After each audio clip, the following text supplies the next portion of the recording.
Now, a conversation with Ambassador Andrew Young, a pivotal figure in the civil rights movement, former U.S. ambassador to the United Nations, and a two-term mayor of Atlanta. The country last saw him as he delivered a heartfelt homily at the funeral of former President Jimmy Carter last month. I spoke with Ambassador Young in Atlanta last week to get his insights on the current political moment and his reflections on his extraordinary life of service. Few lives have so clearly traced the arc of the civil rights movement as that of Ambassador Andrew Young. Activist, diplomat, mayor, and statesman, his journey has both shaped and been shaped by the fight for equality. Your life is a chronicle of civil rights progress in this country. What does this current moment feel like to you? You know, I don't know. But first thing that popped into my mind was the spiritual Lord, I don't feel no ways tired. We've come too far from where we started from. And nobody ever told us that the way would be easy, but I don't believe he brought us this far to leave us.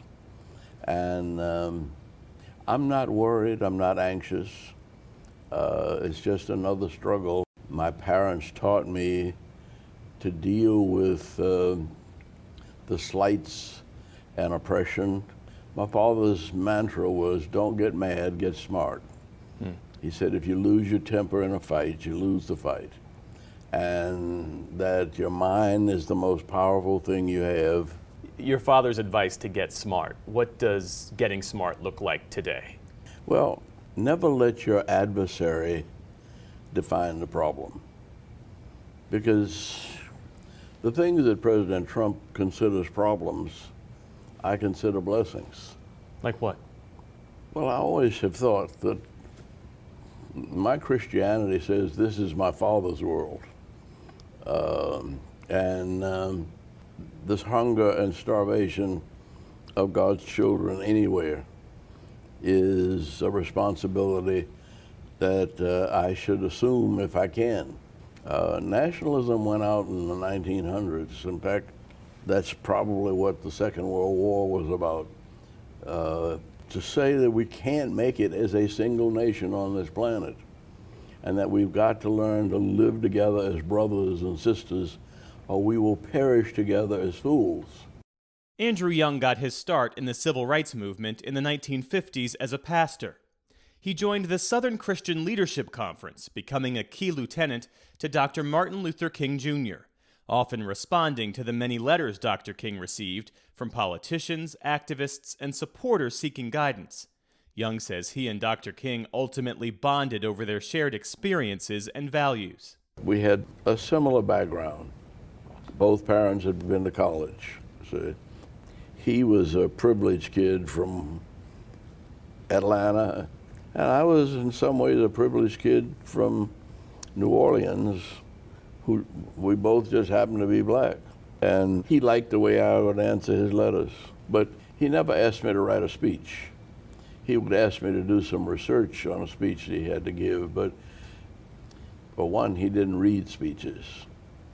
And he didn't need anybody to write them for him. And the ones that he wrote for himself were not his greatest speeches. Wow. So his greatest speeches were the ones that got written up after he preached them. Somebody recorded them and transcribed them, but he didn't speak from paper at all. That was his process? He would preach, and whatever came to mind he would say, and it would be recorded and transcribed? Pretty much. Wow. He did some writing. Mm-hmm. He wrote his books. But that was the way we did in the black church. And then when I went to the tiny church in South Georgia, that's the first thing they said. We know you've been up north, and the white folks up there have the same Bible we have, but we don't want you to come down here reading nothing from that Bible. If it comes from your heart, and said, we don't like no paper in the pulpit. He said, if you bring paper in the pulpit and start reading to people, he said, you're not going to have a church in 3 weeks. Wow. No paper in the pulpit. Mm-hmm. Yeah. What was Dr. King like? He was a lot of fun, for one thing. had a great sense of humor. And you have to remember that he never made it to 40. That he was a very young man, had a big, healthy laugh, liked to tell jokes. He had the same kind of education that you have, and I was his favorite, well, football, because he loved to kick me around. Anytime I made a mistake or said something, he said, now, if you had gone to Morehouse instead of Howard, you'd know better than that. It was Dr. King who steered Young toward a career in public service.